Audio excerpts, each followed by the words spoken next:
Hello kitchen queen's and Kings. आज हम बनाने वाले हैं मूली का पराठा, लेकिन बाजरे के आटे के साथ हम बनाने वाले हैं इसको।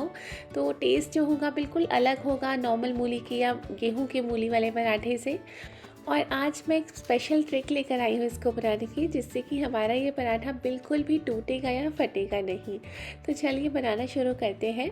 तो जैसा कि आप देख सकते हैं, एक मिक्सिंग बाउल में मैंने ले लिया है 1/4 कप बाजरे का आटा, और उसके साथ ही हमने ले लिया है 3 से 4 टेबलस्पून कद्दूकस की हुई या फिर ग्रेट की हुई मूली।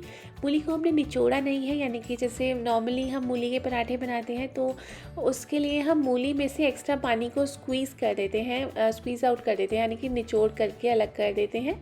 लेकिन हमने इसमें नॉर्मली मूली को सिंपली ग्रेट कर लिया है, पानी को उसके अलग नहीं किया है। साथ ही में थोड़ा सा ले लिया है हमने बारीक कटा हुआ हरा धनिया, और आधी मैंने बारीक कटी हुई हरी मिर्च भी ले ली है। थोड़ा सा नमक डाल देते हैं, बस 3 से 4 चुटकी जितना नमक, और थोड़ी सी लाल मिर्च 1 से 2 चुटकी। ये जितना मैंने मटेरियल लिया है ये हमारा सिर्फ एक पराठे के लिए मैंने लिया है, तो आप क्वांटिटी उसके अकॉर्डिंग एडजस्ट कर लीजिएगा। और बस अब हम इसको गूंथना शुरू करते हैं बाजरे के आटे को। पानी यहाँ पर हमें बहुत ही कम लेना होगा, क्योंकि हमने मूली में से पानी अलग नहीं किया है, और मूली में अपने आप में ही बहुत ज़्यादा मूली रस वाली होती है। तो यहाँ पे मुझे लगता है सिर्फ 1 से 2 टेबलस्पून पानी में ही यहाँ पर हमारा एक पराठे का आटा गूंथ करके आराम से तैयार हो जाएगा। तो अगर आप ज़्यादा पराठे बनाएंगे तो आप क्वांटिटी को अपने अकॉर्डिंग एडजस्ट कर लीजिएगा। मैंने जो क्वांटिटी ली है सिर्फ एक ही पराठे की यहाँ पर ली है। और जैसे कि हम लोग ने सिंपली आटा गूंद करके तैयार करते हैं, उसी तरह से इसको अच्छे से मसल कर गूंद करके तैयार कर लेंगे। आप कोशिश कीजिएगा जब भी इस तरह का बाजरे का आटा यूज़ करें या मक्की का आटा यूज़ करें तो हमेशा फ्रेश आटा गूंदें, यानी कि जब आपको जिस समय रोटी बनानी हो उसी समय बिल्कुल आप आटा गूंदें।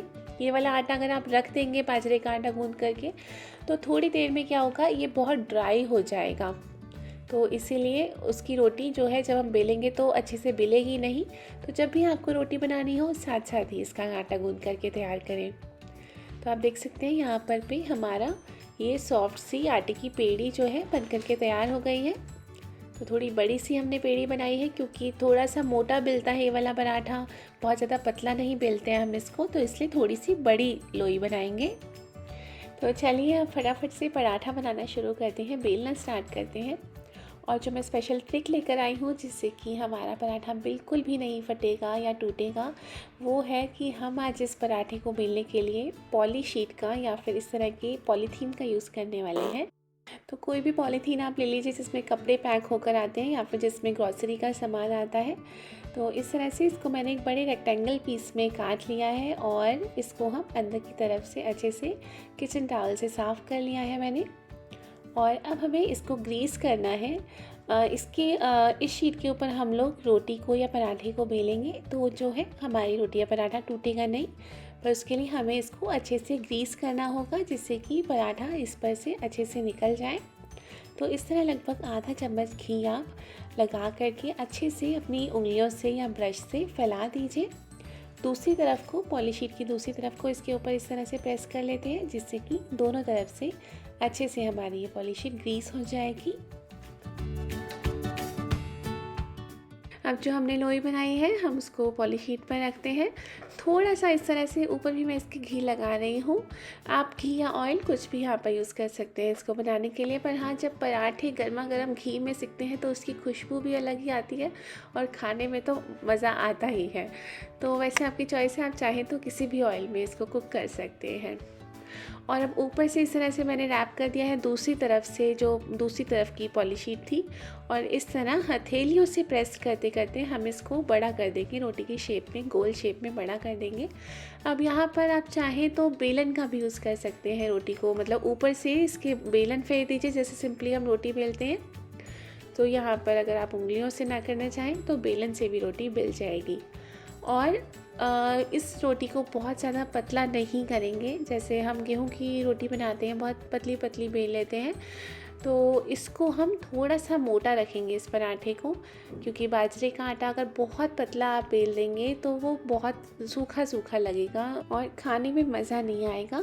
थोड़ा सा मोटा रखेंगे तो पराठा अंदर से बहुत सॉफ्ट और ऊपर से बहुत ही क्रिस्पी बनेगा। तो आप देख सकते हैं हमने यहाँ पर पराठा जो है अच्छे से बेल करके नॉर्मल रोटी की साइज़ का बेल करके बड़ा कर लिया है। और अब इसको हम बहुत आराम से इसके ऊपर से शीट हटा देंगे। तो इस तरह हाथ पर ले लीजिए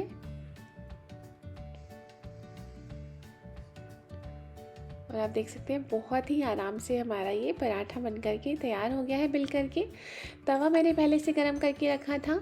तवे को हमें मीडियम टू हाई फ्लेम पर रखना है। लो फ्लेम पर हम इस पराठे को नहीं बनाएंगे, नहीं तो अगेन पराठा सूख जाएगा। तो मीडियम टू हाई फ्लेम पर तवा हमने अच्छे से गरम कर लिया था और अब हम पराठे को अलट पलट कर अच्छे से सेक लेंगे। दोनों तरफ घी लगाएंगे अच्छे से। जैसे ही आप देखेंगे कि हल्का हल्का ऊपर कलर चेंज हो गया है पराठे का, तो आप इसको पलट दीजिए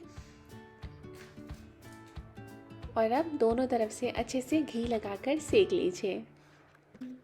अगर आपको बाजरे की रोटी बनाना मुश्किल लगता है या इस तरह मूली डालकर बाजरे की रोटी बनाना मुश्किल लगता है, तो इस ट्रिक को आप एक बार ज़रूर ट्राई कीजिएगा। इससे आपका ये काम बहुत ही आसान हो जाएगा। आपको अगली बार से रोटी बनाना बहुत ही आसान लगने लगेगा, आई एम श्योर। पराठे को दोनों तरफ से घी लगाकर बहुत अच्छे से करारा होने तक, क्रिस्पी होने तक सेक लेंगे। और ये हमारा मूली वाला बाजरे का पराठा बन करके बिल्कुल तैयार है, गर्मा गर्म। हम इसको सर्व कर रहे हैं बटर के साथ। आप इसके साथ कढ़ी खाकर देखिएगा, मज़ा ही आ जाएगा आपको।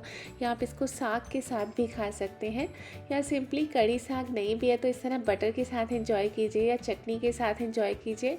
ये अपने आप में ही एक मील है, इसके साथ आपको किसी भी चीज़ की ज़रूरत नहीं पड़ेगी। तो कैसी लगी आपको आज की रेसिपी मुझे कमेंट सेक्शन में ज़रूर बताइएगा। और ऐसी और रेसिपीज़ देखने के लिए आप मेरे चैनल चीना इन द किचन को विज़िट भी कर सकते हैं। वहाँ आपको और भी बहुत सारी अमेजिंग रेसिपीज़ देखने को मिलेंगी। और चैनल को सब्सक्राइब करना बिल्कुल भी मत भूलना, बेल आइकन को भी ज़रूर दबा देना, जिससे कि आपके पास मेरी हर नई वीडियो का नोटिफिकेशन या मैसेज पहुँच सके। तो चलिए मैं अभी गर्मा गर्म इस पराठे को एंजॉय करती हूँ और हम फिर से मिलेंगे चीना इन द किचन में एक नई रेसिपी, एक नई वीडियो के साथ। तब तक के लिए बाय बाय।